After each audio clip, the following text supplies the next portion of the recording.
If I could go back to my 18th birthday and do things all over again, what would I change?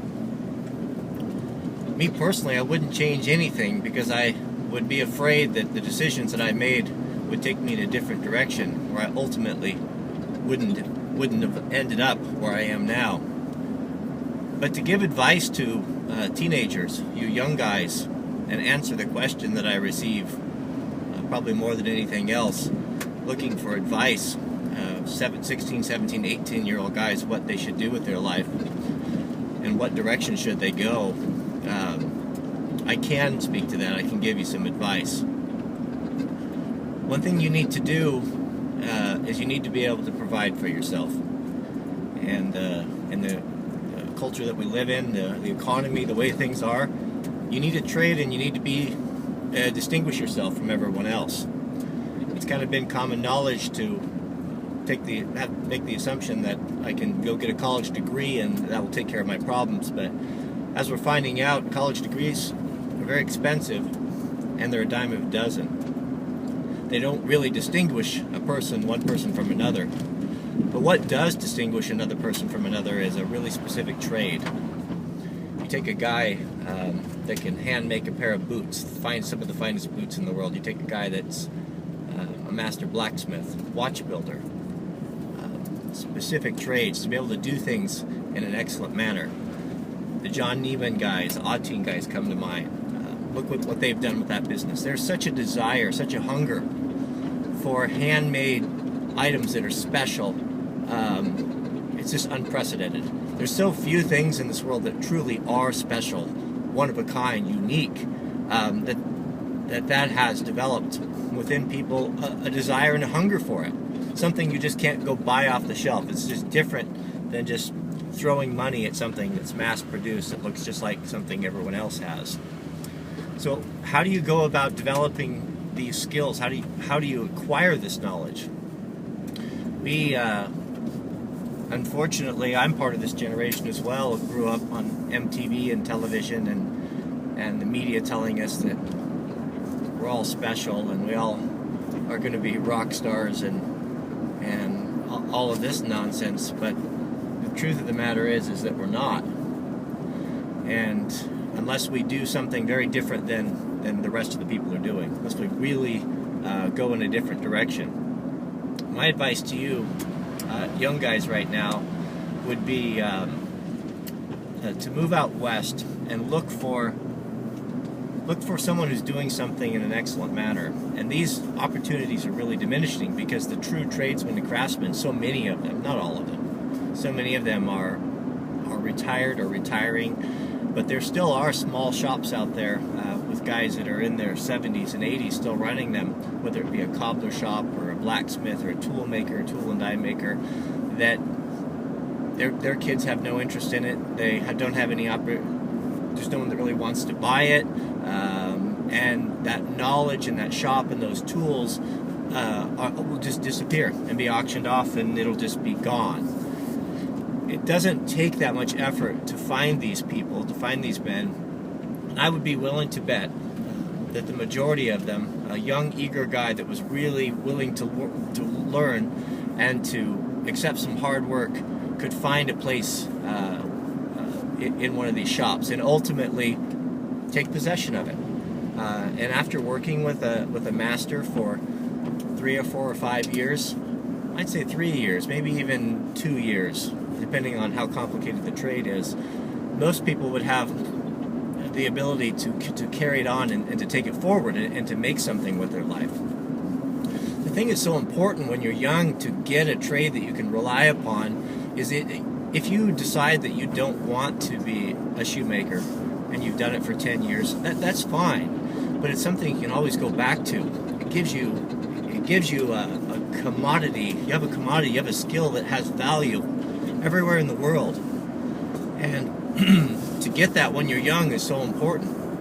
If you don't really know what you want to do, you need to put yourself in an environment where you have the maximum exposure to skills and trades. And I would really look for something in a farming or ranching type of a vocation. it's so easy to get a job. I hear people complaining on the internet about not being able to get a job. I could go in a weekend, I could have half a dozen jobs. You got to be different than everyone else to differentiate yourself. That's really the common theme here.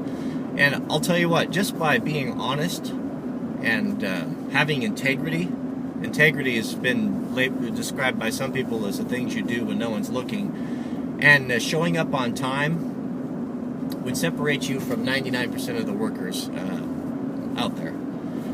And if you found a company that you wanted to work for, or a farm or a ranch, and you told the guy, I'll tell you what, I'll work for you for free for a month. And if you like what you see, if you like the work that I do, and then you can, at the end of that, you can hire me or not hire me. All I ask is you give me a place to sleep and enough money to feed me. What kind of an impression would that make on someone? When you're a young man and you look to someone's business, someone you're working for, you treat their business as if you were treating it your own, instead of looking at what can I get for myself, but what can I do to enhance this man's business? What can I do to make him look better in the community?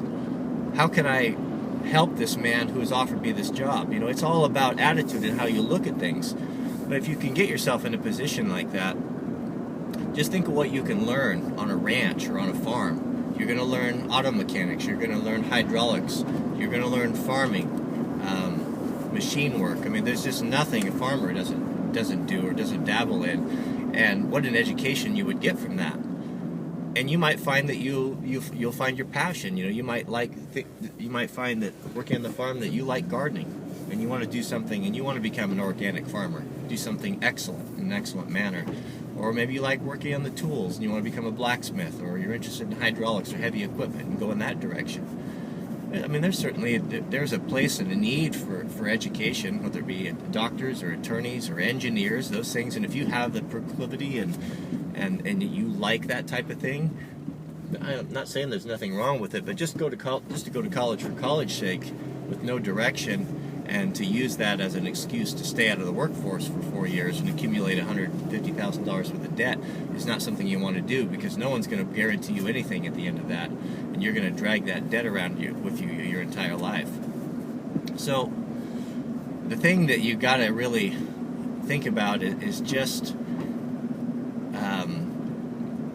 your attitude on how you look at work and how you look at a job. Look at it from the perspective of the person that's giving it to you, giving you the work. How would you want your employees to treat your baby that you started from scratch and provides heat and warmth and money for your family and loved ones? For those of you guys that are not old enough to do that and still living with your parents, you can start living an excellent life where you're at. You can start with making the decision to be honest in all things you do. Start really paying attention to the importance of your word and your integrity. It used to be that a man's word and his reputation was the most important thing that he had. And that's not so much the case anymore because of anonymity. Cities are so big, you can screw a guy over, cheat or be dishonest with someone, and chances are you're never going to see them again. So it's, what do you care? But in smaller communities like it used to be, if you took advantage of someone, or you were dishonest or lazy or late for appointments and all that, that got around, and you suffered because of it. And that shame, sadly, it's just the way we are, motivates us to get ourselves sorted out. But we don't have that anymore with living in these big cities. So you can start by having integrity with your parents, having integrity with your friends. It's a hard thing to do. It's a hard row to hoe. I run into that even today, with as firmly established as I am. When I volunteer with the fire department, there's guys there that are great guys. They wouldn't be there if they weren't. They wouldn't be volunteering their time and putting in all the effort that it requires to be there. But a lot of them are not Christians, and they have very colorful language, to say the least, and the topics and things they talk about.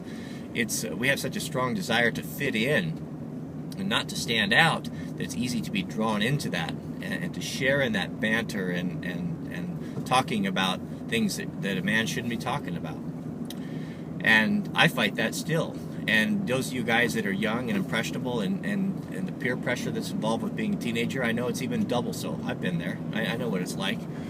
But to start setting yourself apart from that and distinguishing yourself from that type of talk, from that type of foolish action and behavior, and the devil may care attitude and the slovenliness and getting up late and being lazy, you don't have to go down that road, because you can be pretty certain where that's going to end up, and ultimately how their lives are going to be for those boys, I guess, and girls that go down that road. So start distinguishing yourself from that. Start thinking about, give some thought to how important your reputation is among your friends and your family. Think about the importance of being on time in everything you do, taking care of the few possessions that you have, being moderate in all things.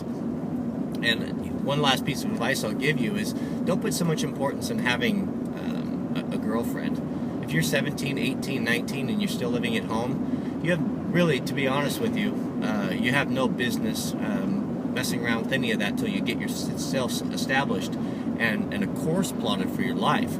All that's going to do is to detour you from ultimately getting to where you want to be. Once you get a job, a little bit of money under your belt, a little bit saved up, maybe a home, you don't have to be purchasing, maybe you're renting something, but at least a direction of when you're going, that's a whole nother story. But don't fool around with girls until you get that figured out. It's not fair to yourself. It will hamstring you in your abilities to be successful and to fulfill your dreams. And chances are it's not going to work out, and you're going to leave a wake of heartache behind you. So I've been there before. I'm speaking from advice, or speaking from experience. You know, that's one thing that comes to mind.